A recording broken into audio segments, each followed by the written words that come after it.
Kami menyampaikan selamat sore, selamat bertemu dalam kasih Kristus. Hari ini saya di Kasa, daerah Kapas Kerampung, Surabaya. Bapak Ibu kekasih, hari ini saya akan angkat tema dasar yang teguh. Diambil dalam 1 Korintus pasal 9 ayat 26. Demikianlah bunyi firman Tuhan.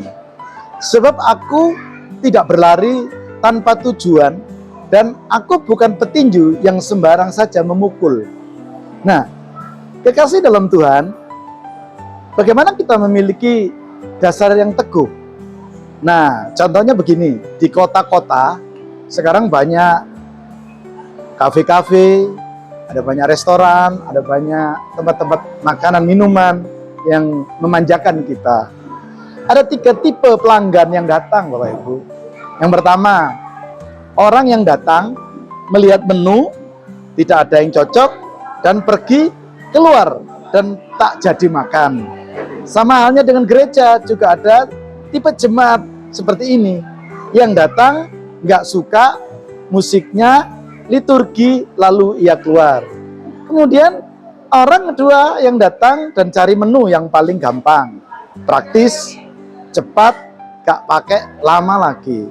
Demikian juga di gereja, orang datang ikut dengar firman Tuhan, cepat pulang, cepat lupa apa yang difirmankan. Yang penting ia sudah ke gereja, dan jangan lama-lama, 2 jam saja ibadahnya. Dan pelanggan yang ketiga demikian, orang yang mau lihat-lihat menu makanan dulu, lembar demi lembar, ia tanya menunya, recommended, ada banyak tanya istilah-istilah yang belum tahu. Demikian jika orang yang datang yang ketiga, datang ke gereja, ia datang cari tempat yang duduk yang terbaik, ia berdoa, ia mempersiapkan diri, hati sebelum memulai ibadah. Selama ibadah, ia dengan sungguh-sungguh datang kepada Tuhan, ia menikmati dan menikmati sampai akhir. Dia pulang mendapat berkat, bisa bercerita ke keluarga, teman-teman yang sudah dapat diterimanya. Nah, Bapak Ibu kekasih dalam Tuhan, mana jemaat yang bisa bertumbuh rohaninya? Rasul Paulus berkata, Bapak Ibu, dia ngomong, ia terus berlari mengejar Tuhan, ia tahu tujuannya, ia tidak sembarangan saja memukul, ia melaksanakan pertandingan iman, peperangan rohani, dan mengakhirinya dengan baik. Namun saudaraku, banyak sih orang-orang yang berlari namun tidak tanpa tujuan yang jelas, atau mereka berlari datang ke gereja, benar ke gereja, tapi tidak tahu tujuan arah ke gereja itu tujuannya apa. Nah, hari ini saya akan mengambil 4 langkah sifat orang yang datang ke gereja tanpa tujuan. Nah, orang yang datang ke gereja tanpa tujuan disebut adelos, ya. Yang pertama, tidak menentu. Orang yang datang ke gereja tidak menentu. Artinya, dia datang ke gereja, mau ikut Kristus atau dunia, nggak peduli. Yang penting datang ke gereja yang nggak jelas, tidak tegas, tidak memiliki kompetensi yang jelas. Sing penting setor muka datang ke gereja. Yang kedua, orang yang bimbang ragu datang ke gereja. Ia melihat-lihat, ia mendengar isi khotbah firman Tuhan tentang pemulihan, tentang pembebasan, tentang kesembuhan, tentang mujizat-mujizat dan yang lain-lainnya. Namun kenyataannya berbeda dalam hidupnya, sehingga ia bimbang dan ragu. Dia mudah diombang-ambingkan oleh situasi, persoalan, problem, masalah, sehingga lantaran imannya tidak bertumbuh, lantaran imannya bimbang ragu-ragu, dia tidak menempatkan firman di atas segalanya, maka dia pulang kecewa dan tidak mendapat berkat.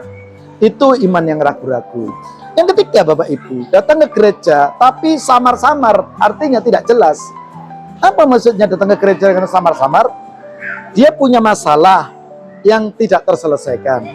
Dia benar sebagai orang yang beriman, namun ia melihat tangan Tuhan, itu pembelaan Tuhan ada, namun samar-samar juga. Nah, sebenarnya berkat Tuhan sudah tersedia bagi hidupnya, namun sayang, dia tidak dapat menggapai berkat-berkat itu. Nah, itulah ketika mereka datang ke gereja dengan samar-samar. Kekasih yang keempat, ini sangat penting.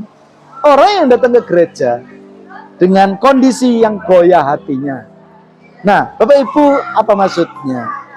Orang yang goyah tidak lagi percaya kepada Tuhan. Orang yang goyah tidak mengimani semua apa yang dia dapatkan. Ketika ada masalah datang, lantaran dia mengalami musibah, dia tidak dekat pada Tuhan, sehingga dia sering mencela, dia sering kali tidak bersyukur, sehingga hal-hal yang tidak dapat kita pahami, mereka tidak enak dalam hidupnya, sehingga tidak lagi percaya kepada Tuhan. Inilah kadang-kadang Bapak Ibu, ketika himpitan masalah problem datang, firman tidak bertumbuh dalam hatinya, sehingga iman rohaninya selalu timbul goyah dalam kehidupannya. Nah, saudara kekasih dalam Tuhan, untuk memiliki dasar yang teguh itu sangat-sangat sulit. Maka daripada itu, marilah kita sebagai orang yang percaya untuk tetap setia, tetap tidak bimbang dan tidak ragu. Maka pada sore ini kita sadar ada 4 tujuan sifat orang yang datang dalam berbakti kepada Tuhan, yaitu yang disebut adelos. Kenapa? Yang pertama, karena dia tidak menentu datang ke gereja. Yang kedua, datang ke gereja lantaran bimbang dan ragu. Yang ketiga, datang ke gereja lantaran imannya samar-samar. Dan yang keempat, memiliki goyah iman hatinya untuk datang kepada Tuhan. Orang yang goyah tidak akan mungkin bertumbuh iman rohaninya. Maka daripada itu Bapak Ibu, marilah kita memiliki dasar iman yang teguh.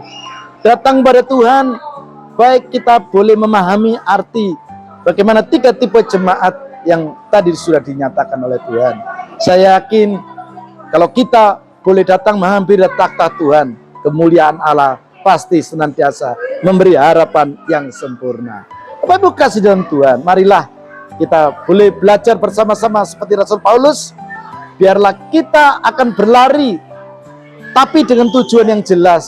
Dan kita meninju, bukan sembarang memukul, tetapi dengan sasaran yang tetap.